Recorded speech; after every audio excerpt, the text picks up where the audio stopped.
കർക്കിടക ചികിത്സയെ കേരളത്തിൻ്റെ പരമ്പരാഗതമായ ഒരു ആരോഗ്യ സംരക്ഷണ മാർഗം എന്ന് തന്നെ വിശേഷിപ്പിക്കാവുന്നതാണ്. ഈ കർക്കിടക ചികിത്സയ്ക്ക് എന്തുകൊണ്ടാണ് ഇത്രയും പ്രാധാന്യം? മാറി വരുന്ന ഋതുവിനനുസരിച്ച് നമ്മുടെ ജീവിതശൈലിയിൽ ഒരു മാറ്റം വരുത്തേണ്ടത് അത്യന്താപേക്ഷിതമാണ്. അതിനെയാണ് ഋതുചര്യ എന്നതുകൊണ്ട് ഉദ്ദേശിക്കുന്നത്. ഈ കർക്കിടകത്തിൽ വേനലിൽ നിന്നും മഴയിലേക്ക് മാറുന്നു. അപ്പോൾ ശരീരത്തിന് ഒരു ബലം കുറയുകയും അതിനോടൊപ്പം തന്നെ രോഗപ്രതിരോധ ശേഷി കുറയുകയും ചെയ്യുന്നു.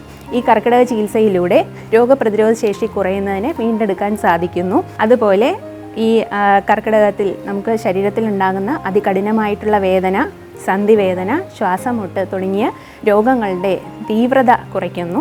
ഈ ചികിത്സ ആർക്ക് വേണമെങ്കിലും പ്രായഭേദമന്യേ സ്വീകരിക്കാവുന്നതാണ്. ഈ ചികിത്സയ്ക്ക് സ്വീകരിക്കുന്ന ആളുടെ അവസ്ഥയ്ക്കനുസരിച്ച് പലതരത്തിലുള്ള കിഴികളും പിഴിച്ചിൽ, ധാര, വസ്തി തുടങ്ങിയ ചികിത്സകൾ നിർണ്ണയിക്കാം.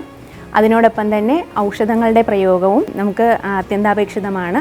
വ്യായാമത്തിലും ആഹാരത്തിലുമുള്ള നിയന്ത്രണങ്ങളും ആവശ്യമായിട്ട് വരുന്നു. ഈ ചികിത്സയ്ക്ക് വിധേയനാകാൻ സാധിക്കാത്തവർക്ക് വീടുകളിൽ തന്നെ എണ്ണയിട്ട് കുളി ശീലമാക്കാവുന്നതാണ്. അതിനോടൊപ്പം തന്നെ ഔഷധ കഞ്ഞി പ്രയോഗിക്കാം.